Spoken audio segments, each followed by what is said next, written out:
Assalamualaikum warahmatullahi wabarakatuh. Innal hamdalillah nahmaduhu wa nasta'inuhu wa nastaghfiruh wa natubu ilayh wa na'udzu billahi min shururi anfusina wa min sayyiati a'malina. Man yahdihillahu fala mudilla lahu wa man yudlil fala hadiya lahu. Asyhadu an la ilaha illallah wahdahu la syarika lahu wa asyhadu anna Muhammadan abduhu wa rasuluh sallallahu alaihi wa ala alihi wa sahbihi wa man ihtada bihudah ila yaumiddin, amma ba'd.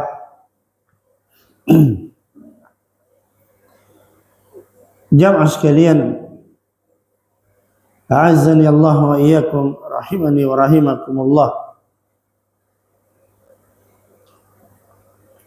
Diriwayatkan oleh Abu Nuaim dalam Al-Hilyah, demikian pula Al-Khatib Al-Baghdadi rahimahullah dalam Al-Faqih wal Mutafaqih,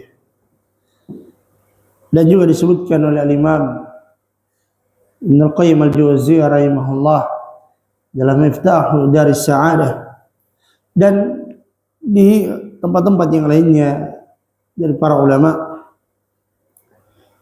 tentang wasiat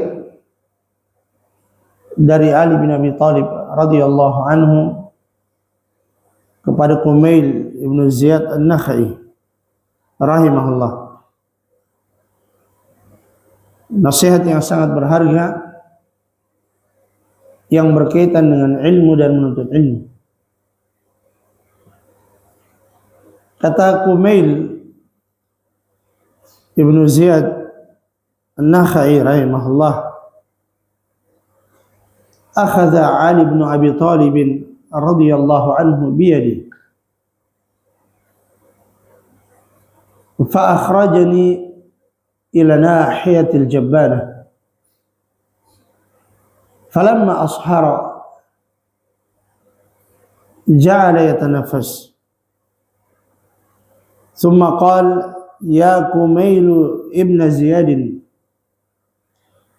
al-qulubu aw'iyatun فخيرها أوعاها وفي رواية أوعاها للخير احفظ عني ما أقول لك الناس ثلاثة فعالم رباني ومتعلم على سبيل نجاة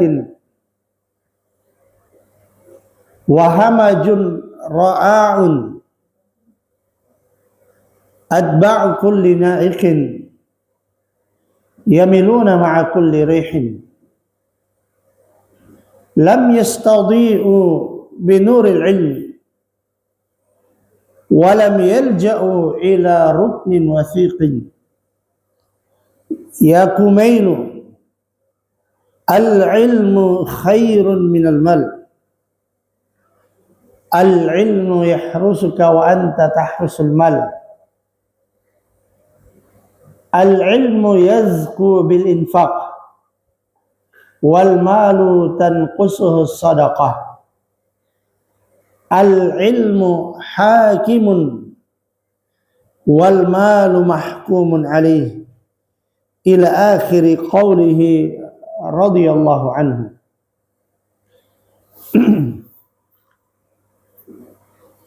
Kata Kumail ibn Ziyad rahimahullah,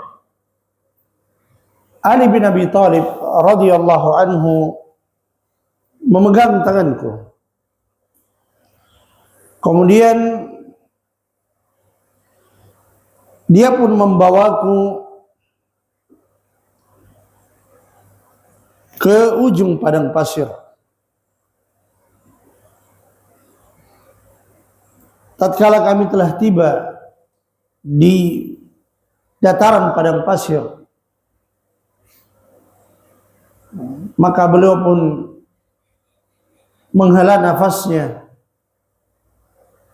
kemudian mengatakan, wahai Kumail bin Ziyad, al-qulubu aw'iyatun, hati-hati manusia itu laksana bejana. Fa khairuha aw'aha, maka hati yang terbaik adalah hati yang paling mampu menampung, yaitu paling mampu berfungsi sebagai wadah untuk menampung. Dalam riwayat yang lain, aw'aha lil khair, paling mampu untuk menampung kebaikan. Ihfaz anni ma aqulu lak, hafalkanlah dariku apa yang akan aku sampaikan kepadamu. An-nasu thalathatun, manusia itu terbagi menjadi tiga. Fa'alimun rabbaniyun, yang pertama seorang alim rabbani. Wa muta'allimun ala sabili najatin, yang kedua seorang penuntut ilmu yang berada di atas jalan keselamatan. Wa hamajun ra'aun atba'u kulli na'iq yamiluna ma'a kulli rihin, yang ketiga orang yang pandir lagi dungu, pengikut setiap yang berkoar, mereka condong bersama setiap hembusan angin. Lam yastadi'u binuril ilm, mereka tidak mengambil tuntunan dengan cahaya ilmu, tidak mengambil penerang dengan cahaya ilmu. Walam yalja'u ila ruknin wathiqin, dan mereka tidak bersandar kepada tiang yang kokoh. Sampai akhir dari ucapan Ali radhiyallahu anhu. Wasiat dari Ali bin Abi Thalib radhiyallahu anhu kepada Kumail bin Ziyad an-Nakhai rahimahullah adalah nasihat yang sangat berharga, khususnya bagi kita para penuntut ilmu, di mana Ali bin Abi Thalib radhiyallahu anhu menyampaikan kepada Kumail bin Ziyad rahimahullah bahwa manusia berkaitan dengan ilmu itu terbagi menjadi tiga.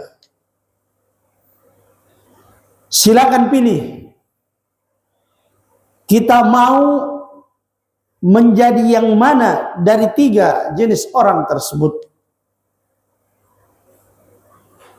Orang yang pertama, alimun rabbaniyun, seorang alim rabbani, seorang yang berilmu kemudian dia adalah rabbani.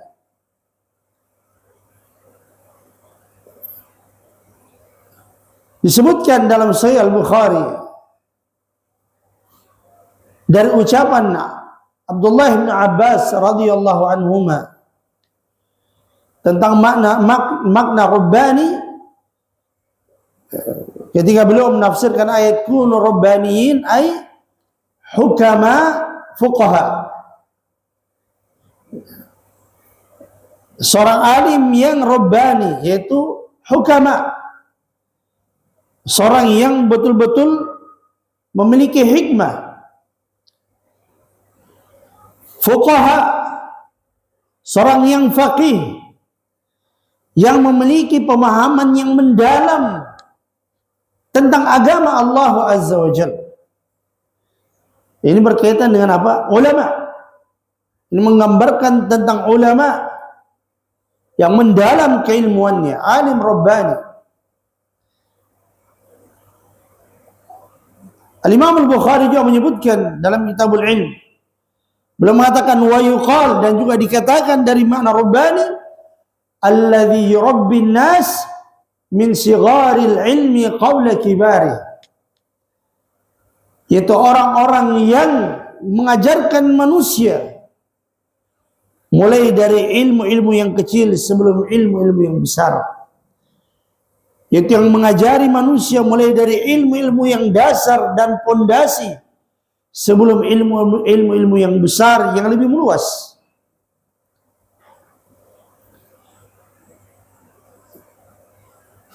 Jadi Rabbani,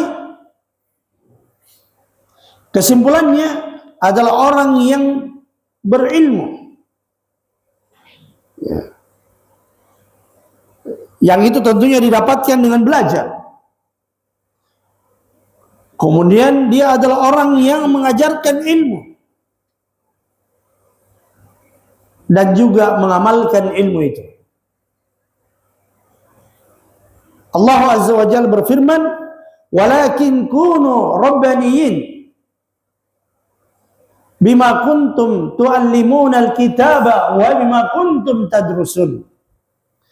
Akan tetapi kata Allah, kunu rabbaniyin, jadilah kalian orang-orang rabbani, bima kuntum tuallimuna alkitaba, disebabkan kalian senantiasa mengajarkan Alkitab, mengajarkan ilmu, wa bima kuntum tadrusun, dan kalian senantiasa mempelajarinya. Karena itulah kata Imam Ibnul Arabi rahimahullah, la yuqalu lil alimi rabbaniyun hatta yakuna aliman wa mualliman wa amilan. Kata Imam Ibnul Arabi rahimahullah, tidaklah seorang alim, tidaklah seorang yang berilmu itu disebut sebagai rabbani sampai dia menjadi orang yang berilmu, mendidik, mengajar, kemudian mengamalkan ilmu. Ini jenis manusia yang pertama, dan tentunya ini yang paling afdal, yang paling utama, yaitu alimun rabbani. Maka hendaknya seorang hamba meminta kepada Allah Azza wa Jalla agar dijadikan sebagai seorang alim rabbani, dengan cara dia senantiasa belajar, kemudian mengajarkan ilmu yang ada padanya, dan tidak lupa dia mengamalkan ilmu tersebut. Sebab ilmu itu butuh pengamalan. Kapan ilmu tidak teramalkan, maka ilmu itu akan hilang. Sebagaimana ucapan Ali bin Abi Thalib radhiyallahu anhu, yahtiful ilmu bil amal, in istajaba wa illa irtahala. Ali bin Abi Thalib radhiyallahu anhu, ilmu memanggil amalan. Jadi ilmu memanggil amalan. Kalau amalan memenuhi seruan ilmu, ilmu itu akan tinggal. Wa illa irtahala, kalau tidak ilmu itu akan pergi. Ilmu itu akan pergi. Yang pentingnya untuk mengamalkan ilmu.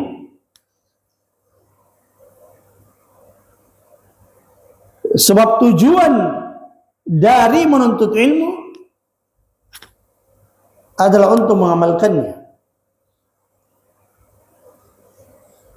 Sebagaimana ucapan yang ma'ruf dari Al-Imam Sufyan Ats-Tsauri rahimahullah, Innama tulibal ilmu li ajlil amal. Sesungguhnya ilmu itu dituntut, dipelajari itu dalam rangka diamalkan. Dalam rangka diamalkan. Sebab seseorang yang menuntut ilmu, mengumpulkan ilmu sebanyak-banyaknya pada dirinya, tapi kemudian dia tidak mengamalkan ilmu tersebut, maka perumpamaannya adalah seperti keledai. Keledai yang memikul banyak kitab di punggungnya. Sekedar memikul, sekedar merasakan capek dan letih karena membawa kitab yang banyak di belakang punggungnya, namun tidak mendapatkan manfaat yang lainnya. Dan ini disebutkan oleh Allah Azza wa Jalla dalam Al-Quran, mathalul ladzina humilut Taurata thumma lam yahmiluha kamathalil himari yahmilu asfara. Permisalan orang-orang yang diberikan beban berupa Taurat, thumma lam yahmiluha, kemudian mereka tidak membawa Taurat tersebut dengan sebenar-benarnya, itu tidak mengamalkan apa yang diberikan dan dibebankan kepadanya. Kamathal himari yahmilu asfara. Permisalannya seperti keledai yang memikul banyak kitab-kitab. Ya, di belakang punggungnya terdapat tumpukan kitab-kitab yang dia tidak mendapatkan manfaat sama sekali kecuali sekedar letih karena membawa kitab-kitab tersebut. Karena itulah hakikat yang sebenarnya dari orang yang berilmu, itu mereka mengamalkan ilmunya. Sebagaimana yang ma'ruf juga dari ucapan Sufyan bin Uyainah rahimahullah,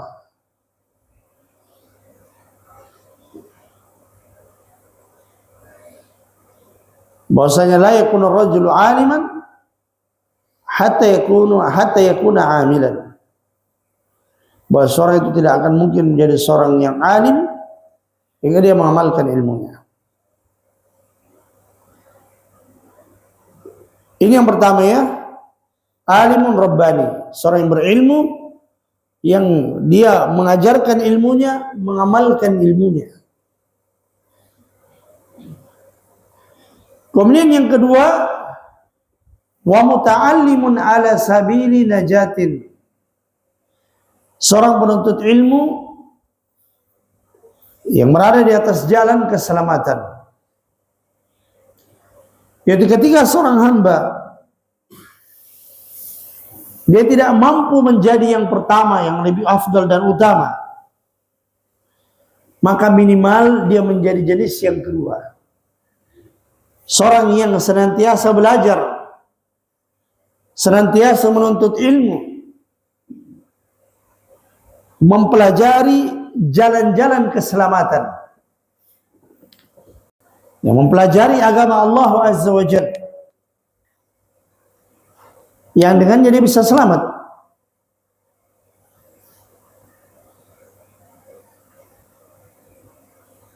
Karena itulah seorang yang menuntut ilmu, maka dia harus memperhatikan dua hal yang sangat penting ketika dia ingin betul-betul menuntut ilmu yang dengannya dia berada di atas jalan keselamatan. Yang pertama,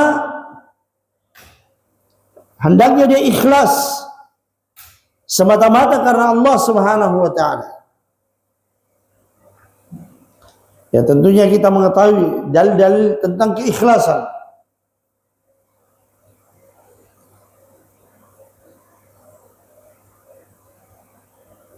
Kemudian yang kedua, ilmu yang dia tuntut adalah ilmu yang bermanfaat, ilmu yang bisa mendekatkannya kepada Allah Azza wa Jalla, ilmu yang bisa menuntunnya kepada jalan keselamatan. Belajar Al-Quran, mempelajari sunnah Rasulnya Sallallahu Alaihi Wasallam. Karena itulah merupakan tugas seorang pendidik untuk betul-betul memastikan anak didiknya mempelajari ilmu yang diinginkan oleh Allah dan Rasulnya. Itu merupakan tanggung jawabnya mereka sebagai pengajar. Itu kata Syekhul Islam Ibnu Taimiyah rahimahullah, yajibu ta'limu auladil muslimin ma amara Allah bi ta'limihim iyyahu wa tarbiyatuhum ala ta'atillah. Wajib